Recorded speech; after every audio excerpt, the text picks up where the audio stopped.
Nou Levitikus hoofstuk 16, en voor ons dit lees, ek moet vir julle sê dat ek dink baie mense is oortuig dat Levitikus 16 die middelpunt van die boek is en dit waaromtrent alles gaan. Dis die groot versoendag in die lewe van Israel. Net iets persoonliks van my kant af wat ek opgemerk het is, ek het dit nog nooit voorheen so gesien nie, die eerste klomp hoofstukke in Levitikus, veral die eerste 7, kom die Here en hy sê, wanneer iemand vir my 'n offer wil bring, of wanneer iemand tot my wil nader, dan moet hy 'n skuldoffer bring, of 'n brandoffer, of 'n maaltydoffer, en daar's al hierdie verskille, maar dis van God se kant af, waar God 'n vergunning gee, of 'n weg gee, hoe ons in opregtheid tot hom kan nader. Die groot versoendag kom nie in die trant van wanneer iemand na my toe wil kom nie. Die groot versoendag kom uit 'n inisiatief van God se kant af, waar God 'n grondslag lê vir enige verhouding met hom. Dit kom nie dieselfde as die ander en sê, wanneer iemand voel hy wil na my toe kom nie. Inteendeel, hier is God wat ingryp en dit moontlik maak. So, kom ons bid saam, en dan gaan ek en julle saam lees. Ons Vader wat in die hemel is, wil myself net vanoggend daaraan herinner, dat daar regtig geen beter plek vanoggend is om te wees, as in die huis van die Here, onder die geklank van u woord nie. Ons leer ons kinders hierdie week, en hulle gaan skool toe, en ons spandeer baie tyd en ure aan dit, ons gaan werk toe, en ons bekwam onsself vir die werk wat ons doen, die beroep wat ek het. Maar Here, hierdie een dag oortref dit alles. En ek bid dat dit vir ons in ons harte ook so sal wees. Die een dag, wanneer ons regtig kom stil raak voor die koning van die konings, en wanneer ons harte stil maak om te hoor wat u van ons verwag. Ons wil soos Petrus kom en sê, Here, u het die woorde wat lewe gee. Waarheen anders sou ons vanoggend gaan? En ons bid dat u ons sal help, ons bid dat u ons oë sal oopmaak, dat ons wonderlike dinge in die wet sal sien, en dat dit vir ons sal verkoop, dat dit ons harte sal verbly en ons oë sal verlig. Ons bid dit in Jesus naam alleen. Amen. Nou daar kan ek vir die kinders vra, ek sien die kinders geniet dit om dit te doen, as ek 'n woord kan kies wat julle kan hoor, die woord versoen of versoening, as julle daai woord vir my wil tel, die woordjie versoen of versoening, enige iets waarin die woord versoen deel van is. Kyk bietjie vir my, al julle kinders wat wil lees saam, dan tel julle vir my hoeveel keer kom daai woord in Levitikus 16 voor. Levitikus 16 vers 1. En die Here het met Moses gespreek na die dood van die 2 seuns van Aaron wat gesterf het, toe hulle voor die aangesig van die Here nader gekom het. Stop net gou daar. Ek het nie tyd vir dit alles vanoggend nie, maar een van die eerste vrae wat jy in jou kop het is, ons het 6 hoofstukke terug laas van dit gelees, en nou noem hy dit weer. Daar moet 'n rede daarvoor wees. Vers 2. En die Here het aan Moses gesê, spreek met jou broer Aaron, dat hy nie ter eniger tyd moet ingaan in die heiligdom nie, binnekant die voorhangsel, voor die versoendeksel, wat op die ark is, sodat hy nie sterwe nie, want ek verskyn in die wolk op die versoendeksel. Hiermee moet Aaron in die heiligdom ingaan, met 'n jong bul as sondoffer en 'n ram as brandoffer. Hy moet 'n heilige linnenrok aantrek, en 'n linnenrok moet oor sy vlees wees, en met 'n linne gordel moet hy omgord, en 'n linne tulband moet op sy hoof wees. Dit is heilige klere, en hy moet sy liggaam in die water bad en dit aantrek. En van die vergadering van die kinders van Israel moet hy 2 bokramme as sondoffer en 1 ram as brandoffer neem. Dan moet Aaron die sondofferbul wat vir hom bedoel is, aanbring en vir hom en sy huis versoening doen. Hy moet ook die 2 bokke neem en hulle voor die aangesig van die Here stel, by die ingang van die tent van samekoms. En Aaron moet oor die 2 bokke die lot werp, 1 lot vir die Here en 1 lot vir Azazel. Dan moet Aaron die bok aanbring waar die lot van die Here opgekom het, en hom as sondoffer berei. Maar die bok waar die lot van Azazel opgekom het, moet lewendig voor die aangesig van die Here gestel word, om oor hom versoening te bewerk, deur hom vir Azazel in die woestyn te stuur. Nou Aaron moet dan die sondofferbul, wat vir hom bedoel is, laat aankom en vir hom en sy huis versoening doen. Hy moet die sondofferbul slag wat vir hom bedoel is, en die vuurpan vol gloeiende kole van die altaar voor die aangesig van die Here wegneem, daarby 2 hande vol fyn gestampte reukwerk van speserye, en dit binnekant die voorhangsel bring. En hy moet die reukwerk op die vuur lê voor die aangesig van die Here, dat die wolk van die reukwerk die versoendeksel wat op die getuienis is, kan oordek, sodat hy nie sterwe nie. En hy moet van die bloed van die bul neem en dit met sy vinger op die versoendeksel aan die ooste kant sprinkel. En voor die versoendeksel moet hy 7 maal met sy vinger van die bloed sprinkel. Dan moet hy die sondofferbok slag wat vir die volk bedoel is, en sy bloed binnekant die voorhangsel bring, en met sy bloed doen soos hy met die bloed van die bul gedoen het. Hy moet dit sprinkel op die versoendeksel en voor die versoendeksel. So moet hy dan vir die heiligdom versoening doen, vanweë die onreinhede van die kinders van Israel en vanweë hul oortredinge, wat hulle sondes ook al mag wees. So moet hy dit ook doen vir die tent van samekoms, wat by hulle te midde van hulle onreinhede woon. En niemand mag in die tent van samekoms wees, as hy ingaan om in die heiligdom versoening te doen, totdat hy uitkom nie, en versoening gedoen het vir hom en vir sy huis en vir die hele vergadering van Israel. Dan moet hy na die altaar uitgaan wat voor die aangesig van die Here is en daarvoor versoening doen. Hy moet van die bloed van die bul en van die bloed van die bok neem en dit rondom aan die horings van die altaar stryk en met sy vinger van die bloed 7 maal daarop sprinkel. So moet hy dit dan reinig en heilig van die onreinhede van die kinders van Israel. En as hy die versoening van die heiligdom en die tent van samekoms en die altaar voleindig het, moet hy die lewendige bok laat aankom. En Aaron moet sy 2 hande op die kop van die lewendige bok lê en oor hom belydenis doen van al die ongeregtighede van die kinders van Israel en al hulle oortredinge, wat hulle sondes ook al mag wees. En hy moet die op die kop van die bok lê en hom deur 'n man wat gereed staan na die woestyn toe stuur. So moet die bok dan op hom al hulle ongeregtighede na 'n woeste land dra en hy moet die bok in die woestyn los. Dan moet Aaron in die tent van samekoms ingaan en die linneklere uittrek wat hy aangetrek het toe hy in die heiligdom ingegaan het en dit daar neer lê. En hy moet sy liggaam op 'n heilige plek in die water bad en sy klere aantrek. Dan moet hy uitgaan en sy brandoffer en die brandoffer van die volk berei om vir hom en vir die volk versoening te doen. Ook moet hy die vet van die sondoffer op die altaar aan die brand steek. En hy wat die bok vir Azazel weggedryf het, moet sy klere was en sy liggaam in die water bad, en daarna mag hy in die laar kom. Maar die sondofferbul en die sondofferbok, waarvan die bloed ingebring is om versoening te doen in die heiligdom, moet hulle buitekant die laar uitbring, en hulle velle, hulle vleis en hulle mis moet met vuur verbrand word. En hy wat dit verbrand, moet sy klere was en sy liggaam in die water bad, en daarna mag hy in die laar inkom. En dit moet vir julle 'n ewige insetting wees. In die 7de maand, op die 10de van die maand, moet julle heel verootmoedig en geen werk doen nie, die kind van die land, sowel as die vreemdeling wat onder julle vertoef. Want op hierdie dag moet hy vir julle versoening doen om julle te reinig. Van al julle sondes moet julle voor die aangesig van die Here rein word. 'n Dag van volkome rus moet dit vir julle wees, en julle moet julle verootmoedig. Dit is 'n ewige insetting. En die priester wat gesalf en aangestel sal word, om in die plek van sy vader die priesterampt te bedien, moet die versoening doen. En hy moet die linneklere, die heilige klere aantrek, en versoening doen vir die allerheiligste. Ook moet hy vir die tent van samekoms en die altaar versoening doen, en vir die priesters en die hele volk van die vergadering moet hy versoening doen. En dit moet vir julle 'n ewige insetting wees, om vir die kinders van Israel weens al hulle sondes eenmal in die jaar versoening te doen.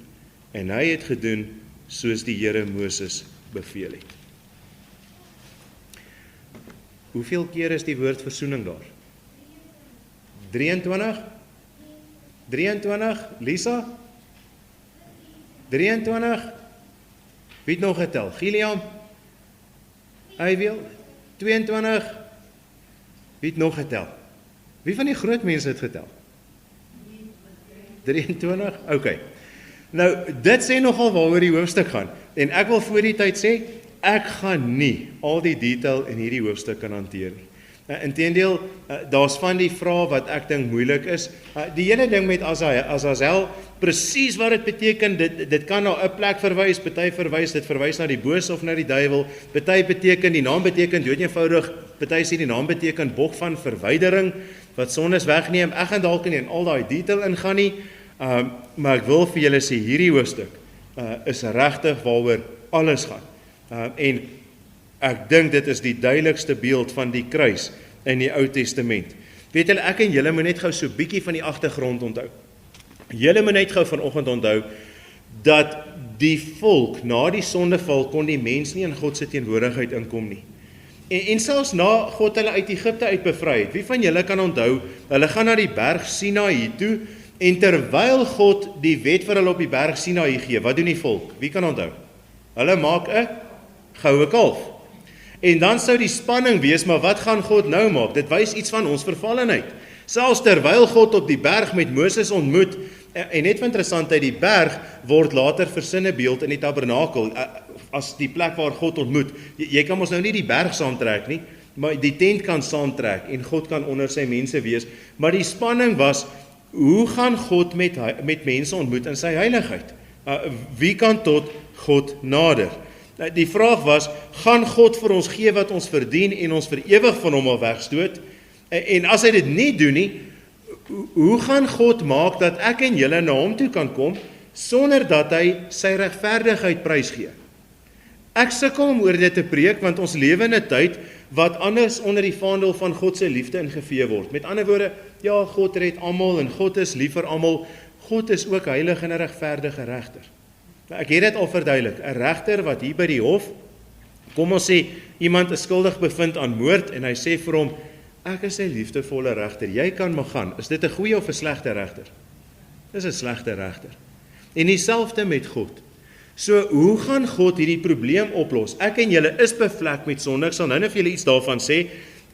Hoe gaan God die probleem oplos, sonder om sy geregtigheid prys te gee, sonder dat hy 'n slegte regter sou wees? Die mens kan op sy eie nie die manier vind nie. Inteendeel, ek dink daai eerste 2 verse, het julle opgelet, as hy praat van Nadab en Abihu wat dood is, ek dink die eerste ding, hoekom dit weer herhaal word, is dit sou vir Aaron sê, wees versigtig. Hier is die grootste fout in ons tyd, of een van die groot foute van kerk in ons tyd, mense kom ongeërgd na God toe, sonder 'n benul van sy heiligheid, sonder 'n benul van sy geregtigheid, en dit sou definitief vir Aaron ten minste sê, pas op. Ek wil dit vanoggend vir julle sê, ons gaan as die Here wil, na die diens saam die nagmaal gebruik. As julle in 1 Korintiërs 11 gaan lees, gaan julle daar dieselfde prentjie kry, nie 'n Ou Testament ding nie. In Korinte het mense van die nagmaal minder gemaak as wat dit is. En weet wat het met hulle gebeur? Hulle het siek geword en van hulle het dood gegaan. So voor ek en julle verder gaan, moet ons net dit vir mekaar sê, dat wanneer ons die nagmaal gaan gebruik, dit is 'n heilige instelling van God. En as jy verkeerd van dit gebruik, is daar 'n probleem. En in die Bybelse tyd was dit duidelik dat mense gesterf het. Weet julle, nie met my en julle beste geregtigheid kan ons na die Here toe gaan nie. Wie van julle het al daai vers raak gelees in Jesaja 64 vers 4? Ons geregtighede is soos besoedelde kleed. Wie van julle weet waarna verwys daai besoedelde kleed? Levitikus 15, nee. Dit verwys na die besoedelde kleed van 'n vrou in haar onreinheid. Nou hoor wat sê Jesaja. As ek reg as ek dit sê, nee, dis wat daai kleed beteken. Jesaja sê, my en julle beste geregtigheid is soos daai kleed van daai tyd van die maand van 'n vrou in God se naam, in sy heiligheid. So as ons dit vanoggend mis, dan gaan ons nie die kruis verstaan nie. Ek dink die punt wat ek probeer maak is dit. As ek en julle nie ons eie vervallenheid en ons sondigheid in die lig van God se heiligheid kan sien nie, gaan jy nooit die kruis verstaan nie en gaan jy veral nie Levitikus 16 verstaan nie. Ek en julle kan nie tot God nader nie. Ek het in die begin van Levitikus dit vir julle gesê. Levitikus is nie God wat kom en dinge moeilik maak nie. Dis nie wat Levitikus is nie. Levitikus is God wat kom en dinge moontlik maak. Dis nie God wat die moontlike onmoontlik maak nie. Met ander woorde, ek en jy kom nie met 'n houding, ag, dit is so maklik om na die Here toe te kom en nou maak God dit moeilik nie. Dit is God wat die onmoontlike moontlik maak. Dis wat Levitikus is. Verder is Levitikus vir my en julle regtig vreemd en weer eens in hierdie gedeelte. Dit gebruik 'n woordeskat wat ek en julle bitter min gebruik. Ons hoor van hierdie woorde net Sondag in kerk. Dit praat van klere wat ek en julle nie dra nie. Wie het vandag 'n linne gordel aan of 'n linne tulband? Dit praat van klere wat ek en julle nie dra nie. Dit praat van rituele wat ek en julle nie ken nie. Dit praat van 'n hantering van diere wat vir my en julle vreemd is en amper afskuwelik, afstootlik is. Dit praat van plekke wat ons nog nooit gesien het nie. Ek het so ruk terug vir julle gesê, dis soos 'n kus wat jy oopmaak met 'n klomp oudhede van 3.500 jaar terug en jy probeer sin uitmaak uit daai goed wat jy daar uithaal van daai tyd. Hier word verwys na die tabernakel of die tent van samekoms. Dis iets wat ek en julle nie gebruik nie. Hierdie tent was 'n plek waar God met sy mense ontmoet het. Mike, dalk moet jy vir ons daai foto. Ek wil dit graag vanoggend doen. Ek dink dit gaan vir julle help. Die eerste ene. In die woestyn sou jy min of meer dit gesien het. Nou, ons mis nou iets van die omgewing. Dis woestyn, dis droog en dan in die laar sou die plek opgeslaan gewees het. Nou die van julle wat saam deur Exodus was woensdaande, sal bietjie van dit onthou. Daar was hierdie tentdoeks of hierdie doeke so reg rondom opgeslaan. Hier was 'n hek hiervoor. Daar was 'n bronsaltaar gewees hier in die begin. Daar was 'n koper waskom. En sien julle daai stuk wat so met lappe toe is? Ek weet die beeld is nou, die kerk se lig maak dit sleg en ons dataprojektor is oud. Maar sien julle daai stuk wat met 'n tentdoek toe is? Dis die heiligste en die allerheiligste. Nou Mike, wys net vir my die tweede een. Ek wil net vir julle iets wys. Nou as jy sou inkom, hier sien julle nou 'n bees en daar's die bronsaltaar en dan is daar die wasbak, die koper waskom. Dan het jy daardie tent het 3 lae gehad. Binne-in sou dit pikdonker gewees het. En dan het jy die voorste deel, daai wit stukkie binne daai tent was die heiligste gewees en dan daai agterste klein stukkie was die allerheiligste. Nou wat ek en julle in Levitikus raak lees, woorde soos vuurpan vol kole, altaar, die binnekant van die voorhangsel, versoendeksel, getuienis, heiligdom, horings van die altaar, al daardie dinge was binne in daai gewees. En die volk het onder dit sou hulle die teenwoordigheid van God beleef. Dit was in alle praktiese opsigte die tent van samekoms waar God met die mense kom ontmoet. Wat kon gebeur het is in die grootste deel van Levitikus, die mense kon in hierdie eerste deel hier by die hek ingaan tot by die bronsaltaar en as hulle aan die Here 'n offer wou bring, kon hulle dit daar doen en so 'n verhouding met die Here hê. Maar daai heel agterste stukkie, die allerheiligste, was vir die hoëpriester 1 keer 'n jaar. En dis waaroor Levitikus 16 gaan. Weet julle, kom ek voor ek dit indeel in 3 eenvoudige gedeeltes, of eintlik 2 en die nagmaal. Kom ek probeer dit vanoggend so en ek gaan dit baie eenvoudig probeer doen. Toe ek klein was, en dis my indruk van Levitikus 16. Toe ek klein was my gunsteling speelgoed was Lego geweest. Ek wil sê as ek vandag Lego Techniques kan bekostig, sal ek nou vir my 'n stel gaan koop. Ek sien wat Lego deesdae kan doen, maar ek was van kleins af, was dit my gunsteling speelgoed geweest. My pa en ma het 1 jaar met Kersfees, toe koop hulle vir my 'n Lego stel waarin jy 'n stootskraper of 'n padskraper kon bou met raadjies en armpies wat nie hidrolies gewerk het nie, maar wat soos hidroliese armpies gewerk het met ratte wat jy draai en die bak kon beweeg, die agterstring wat opskep kon beweeg, hy het kettings om die wiele gehad. Daai ding het my amper 'n hele nag gevat. Ons het ou Kersnag het ons altyd geskenke oopgemaak. Ek het die stel gekry en ek het tot in die oggendure gesit om hom te bou. Maar die van julle wat al ooit Lego gebou het, in die boekie is die eerste bladsy sê vir jou al die stukke, hoeveel stukke in daai Lego stel is. Dan sê een van die bladsye stap vir stap. Stap 1, jy het hierdie assies nodig, jy het hierdie lasstukkies nodig, jy het hierdie ratte nodig, jy het hierdie nodig, dan pak jy daai goedjies bymekaar, want dis nou stap 1. Dan bou jy stap 1. Dan sê stap 2, jy het hierdie nodig en dan bou jy dit. En die probleem was, as jy nie al daai stukkies het nie, dan kom jy in die einde of as jy 'n fout maak, dan werk jou Lego dingetjie nie. Myne het so vervalle geraak, het van die stukkies verlore geraak en ek het die Lego weggegee. Sondag spyt oor dit, ek sal weer so ene wil hê, ek sal regtig nie omgee nie, maar dit het net weggeraak. Dis om 'n legkaart te bou. En daar staan 'n 1000 stuk legkaart. en jy daai blou lyntjies agterop wat sê hoe jy hom moet bou en alles, en jy kom aan die einde na 2 stukkies weg. Wat doen jy met daai legkaart?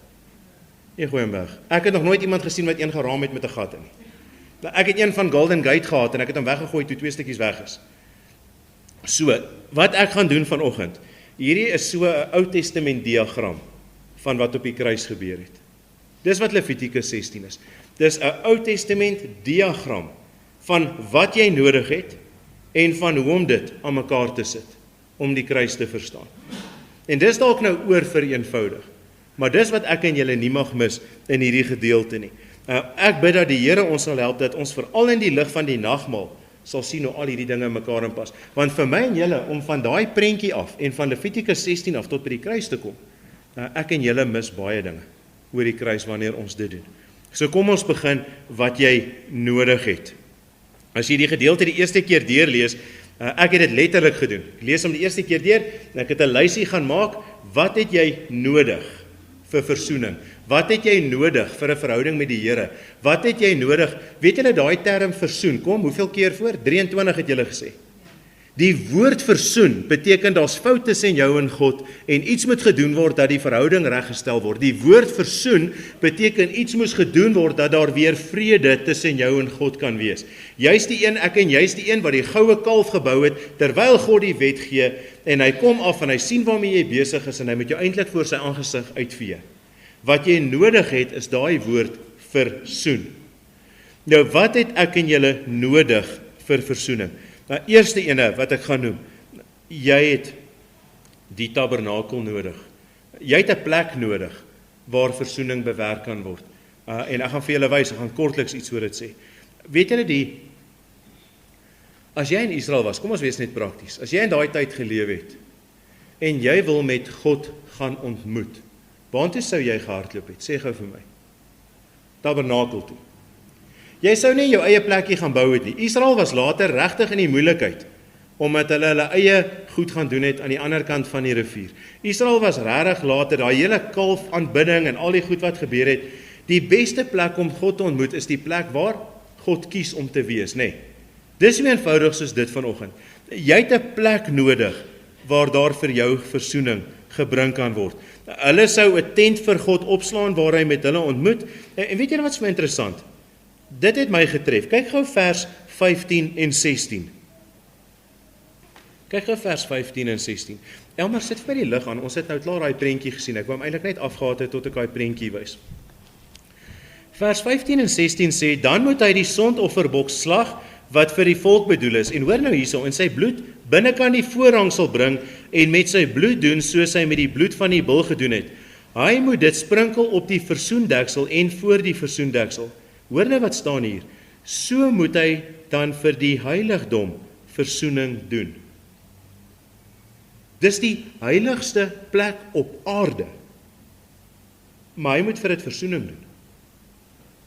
Dis 'n vraag wat jy behoort te vra.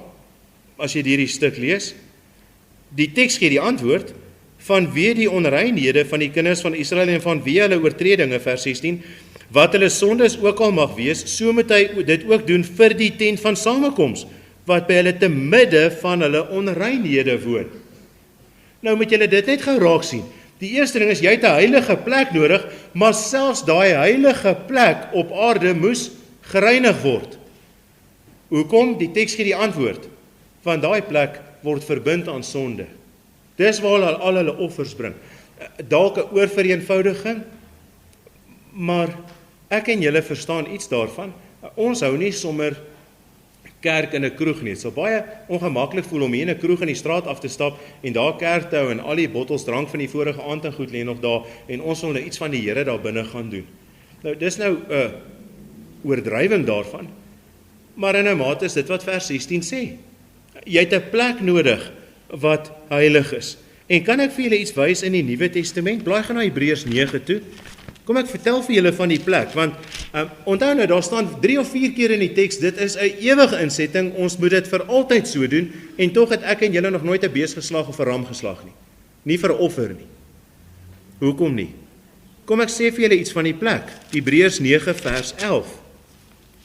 Maar Christus, wat opgetree het as hoëpriester van die toekomstige weldade, het deur die groter en volmaakter tabernakel, wat nie met hande gemaak is nie, dit wil sê wat nie aan hierdie skepping behoort nie. Sien julle dit raak? Gaan so af na vers 23 toe.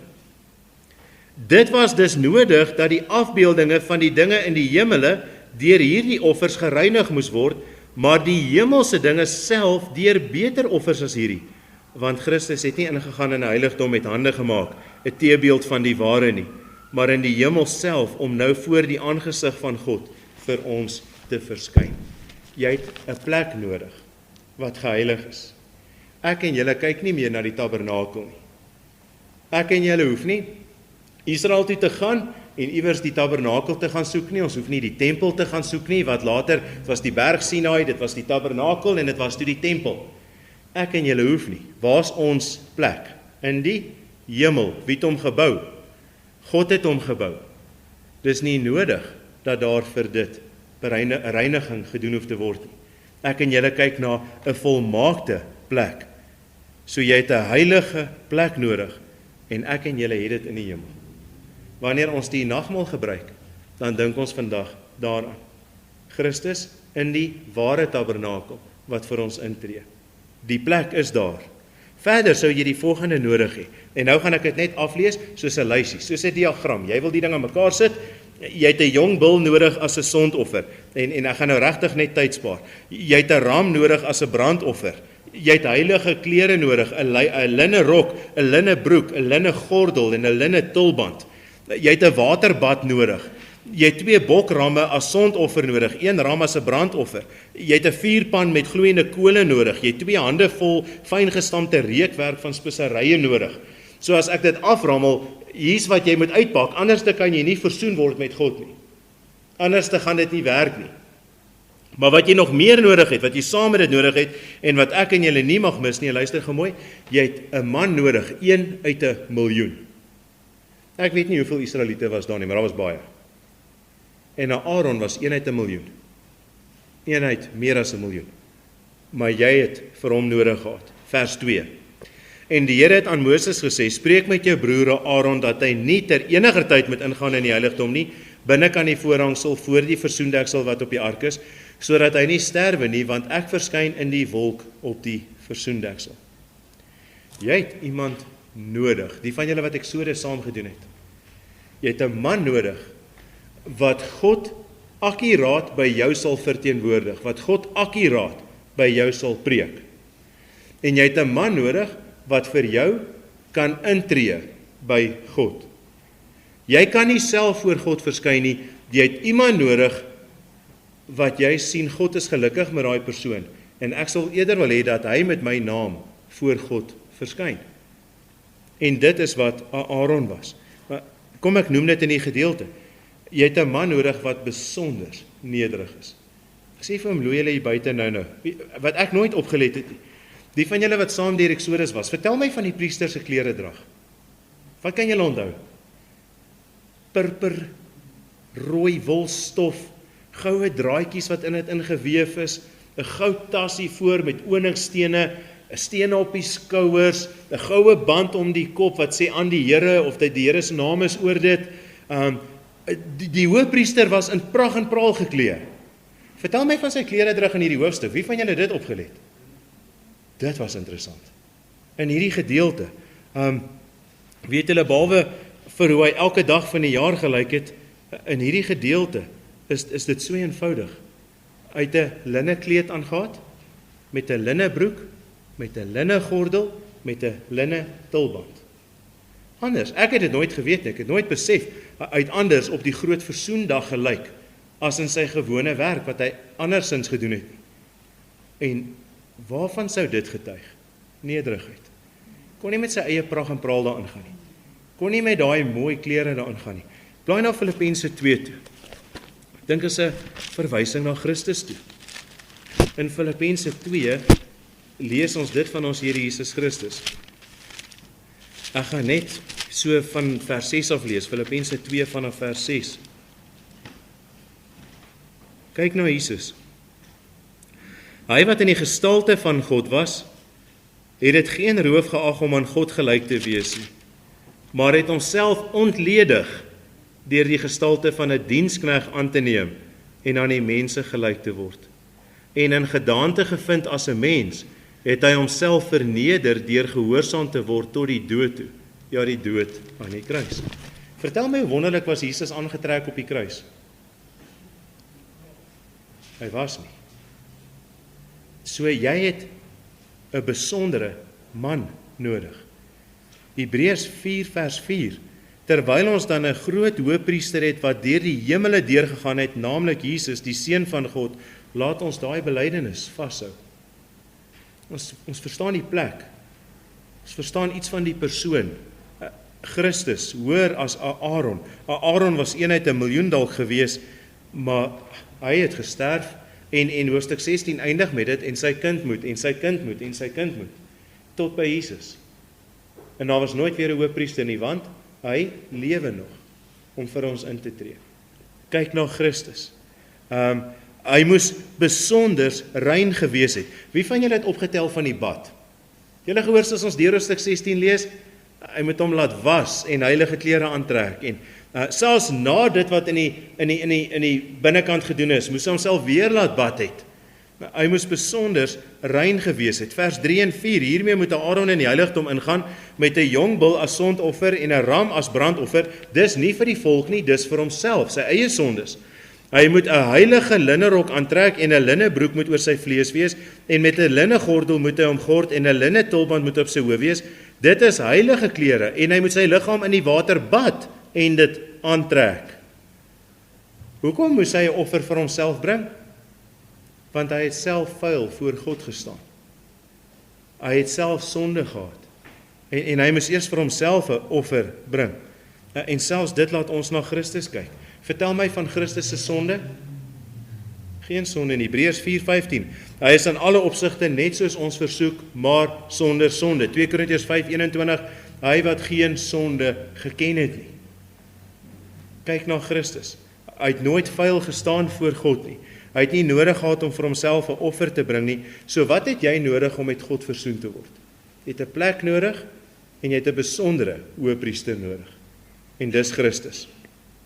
Hy moes besonders noukeurig wees in sy volg van die voorskrifte. Nou ek gaan nie weer al 34 verse lees nie, maar ek dink dis die doel van vers 1 en 2. Aaron, jou seuns het droog gemaak, hulle het dit nie volgens die voorskrifte gedoen nie. Jy weet wat met hulle gebeur het. Ek dink dit sou vir my sê, ek doen hierdie stap vir stap soos wat God dit aan my voorskryf.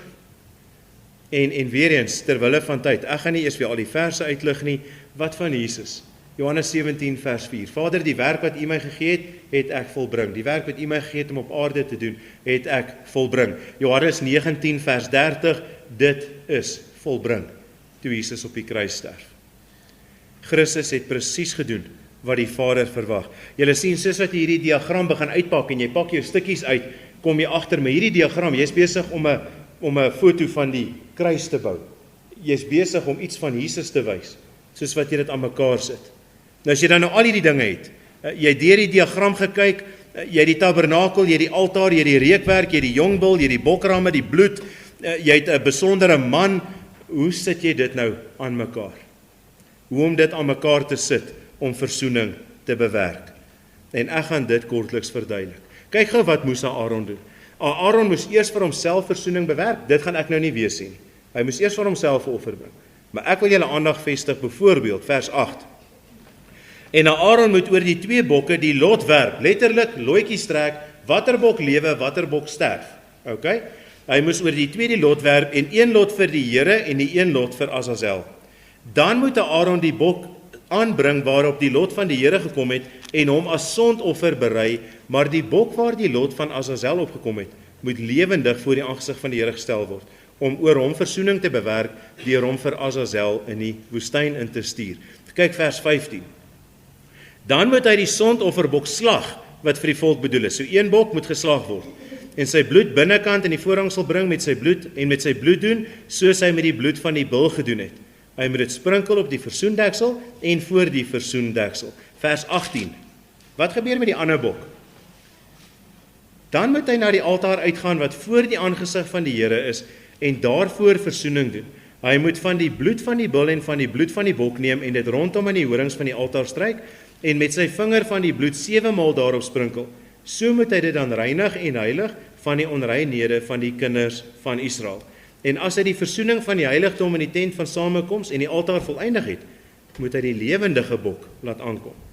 En Aaron met sy 2 hande op die kop van die lewendige bok lê en oor hom belydenis doen van al die ongeregtighede van die kinders van Israel en al hulle oortredinge, wat hulle sondes ook al mag wees. En hy moet die op die kop van die bok lê en hom deur 'n man wat gereed staan na die woestyn toe stuur. So moet die bok dan op hom al hulle ongeregtighede na 'n woeste land wegdra en hy moet die bok in die woestyn los. As jy daai stuk as kind gelees het, dan het jy baie vrae. Jy sien die prentjie en jy sien amper nou hoe vat die bok nou my sonde in die woestyn? Jy wonder dalk oor dit en jy dalk vra oor dit. Aaron sou 'n loetjie strek en dan sou hy dit doen. Die eerste bok, wat het hy met die eerste een gedoen? Hy het hom geslag. Wat was die les? Eksodus en Levitikus. Waar sonde is, moet dood wees. Die loon van die sonde is die dood. En bloed verwys na dood. En dis hoekom hy die bloed moes aansmeer en dit wys dat sonde bring dood voort. Dan sou Aaron sy 2 hande op die ander bok se kop lê. Om wat te doen? Om die volk se sonde op die bok oor te dra. Nou kyk gou vir my, dit gebeur nie letterlik nie. Die bok word nie randig 'n sondebok in die letterlike sin nie. Dit was om vir die volk te wys wat God vir hulle gaan doen. En hy sit sy 2 hande, inteendeel, as ek die Hebreëus reg verstaan, en ek weet niks van Hebreëus nie, ek maak staat op kommentaar en goed, dis asof met jou hele gewig op daai bok te lê en met al jou sonde op daai bok te vertrou, dat jou sonde dan weggaan. En dis die mooiste beeld. Dan sien jy hoe daai bok, die oorvertelling was dat daar was 'n man gewees, hy moes 12 dae in die woestyn ingaan, hy moes seker maak die bok is buite sig van enigiemand. En jy sien hoe jou sonde weggedra word. En dis die hart van die evangelie. Dis die hart van wat Christus kom doen het. Weet julle, Jesus Christus is die offer en hy is die een wat sonde wegneem uit ons midde uit. Blaai gaan op Psalm 103 toe.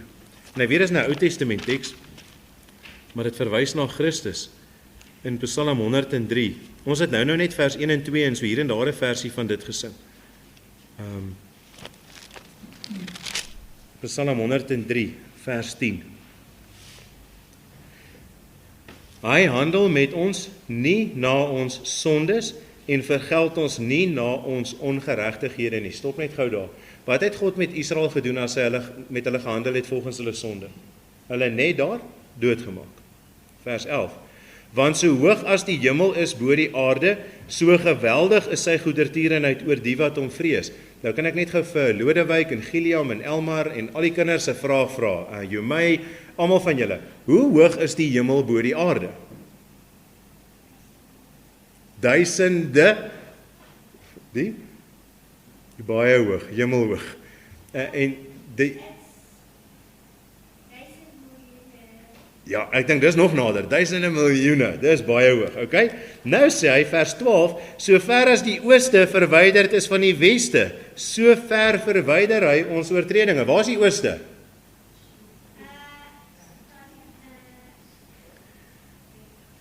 Daai kant toe. Okay, maar dis 'n rigting. Wanneer het jy by oos uitgekom? Nooit. Waar is die weste? Wie van julle was al by ek gaan by Ooskamp of ek gaan by Weskamp. Dis jy kan net aanhou en aanhou en aanhou. En dis die beeld van Christus wat ons sondes van ons verwyder. Ek wil vir jou sê as liewe kind van die Here wat baie keer deur die duiwel aangeval word, sien net dit raak hoe ver God jou sondes van jou verwyder. Wanneer God ons sondes verwyder, sien hy ons sondes glad nie meer raak nie. Hy stuur dit in die teenoorgestelde rigting in. Dis weg van ons af. 1 Johannes 1 vers 9, as ons sondes bely, hy is getrou en regverdig en vergewe ons van alle ongeregtigheid. Hy reinig ons van alle ongeregtigheid. Hoor nog net dit saam met my. Hebreërs 9 en 10 is eintlik 'n kommentaar op Levitikus 16. So ek wil die vir julle lees. Hoe kry ek en julle dit reg? Hoe doen God dit vir ons? Hebreërs 9 vers 1. So het dan die eerste verbond dis nou Levitikus 16, sowel verordeninge vir die erediens, as ook sy aardse heiligdom gehad. Dis Levitikus 16. Maar kom ons kom na ons tyd toe. Vers 11, Hebreërs 9 vanaf vers 11.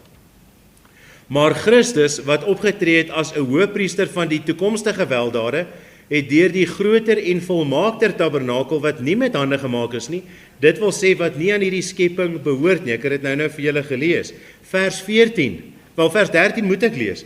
Want as die bloed van stiere en bokke en die as van 'n vers wat die verontreinigdes besprinkel, heilig maak tot reiniging van die vlees, hoeveel te meer sal die bloed van Christus, wat homself deur die ewige Gees aan God sonder smet geoffer het, julle gewete reinig van dooie werke om die lewende God te dien. Ek en julle kyk na Christus. Vers 24. Want Christus het nie ingegaan in 'n heiligdom met hande gemaak, 'n teebeeld van die ware nie, maar in die hemel self om nou voor die aangesig van God vir ons te verskyn. Ek en julle kyk na Christus. Hebreërs 10 vers 9. Laaste een. Het hy daarna gesê, kyk, ek kom om u wil te doen, o God. Hy neem die eerste weg om die tweede te stel. Deur hierdie wil is ons geheilig deur die offer van die liggaam van Jesus Christus, net eenmaal. Wanneer ons die nagmaal gebruik, bring ons nie Christus weer om vir ons te sterf nie. Hy het eenmaal gesterf. Die nagmaal wys terug na dit toe, na daardie eenmaal. Ek en julle kyk na iets soveel groter as in daardie tyd, as Aaron. Wie van julle het al in Jesaja 53 gelees, hy het ons krankhede op hom geneem? Sien julle daai bok wat in die woestyn gestuur is? Hy is ter wille van ons sonde deurboor. Hy is ter wille van ons ongeregtighede verbrysel. Sien julle wat in Levitikus 16 gebeur het? Daardie bok wat in die woestyn is, weg uit die teenwoordigheid van Israel uit. Kan julle onthou wat het Jesus uitgeroep aan die kruis? My God, waarom het u my verlaat? Totaal God verlate. En ek wil vir julle dit vra, is jy met God versoen op hierdie weg? Of kom jy na hom toe met jou eie geregtigheid, omdat jy dink jy is 'n mooi mens? Dink jy is daarom beter as ander, maar jy verstaan nie dat jou beste werke voor God is soos 'n onrein kleed? Of kom jy deur Christus? Kan ek dit net vir julle uit my eie hart sê? Ek het dit tasbaar ervaar met my redding. Dit was nie oombliklik nie. Ek het die evangelie verstaan, maar ek kon nog nie verstaan dat God regtig al my sonde van my weggevat het nie. My vriende wat saam met my gestudeer het, Iwer en van die ouens en Johan hulle, ek het baie keer met hulle oor my stryd gepraat, selfs na ek gered is, het ek vir hulle gesê, maar ek is nie seker, God het my volkome vergewe nie. Ek het hierdie sonde las op my skouers gehad. En hoe meer ek die kruis begin verstaan het, hoe meer ek verstaan wie en wat Christus is, het daar net 'n tyd gekom wat voel soos hierdie groot las wat van jou skouers af is. En ek het al met mense gepraat wat gered is, en dis die beste beskrywing. Dit voel of daar 'n swaar las van jou skouers af is. Christus is die een wat ons sondes verwyder. So kom ek vra vir julle, is daar werklik vrede tussen jou en God? Is jy met hom versoen op grond van sy voorskrifte? Het jy al, omdat jy besef dat jy onrein is en dat jy vuil voor hom staan, na Jesus toe gevlug en aan Christus vasgehou?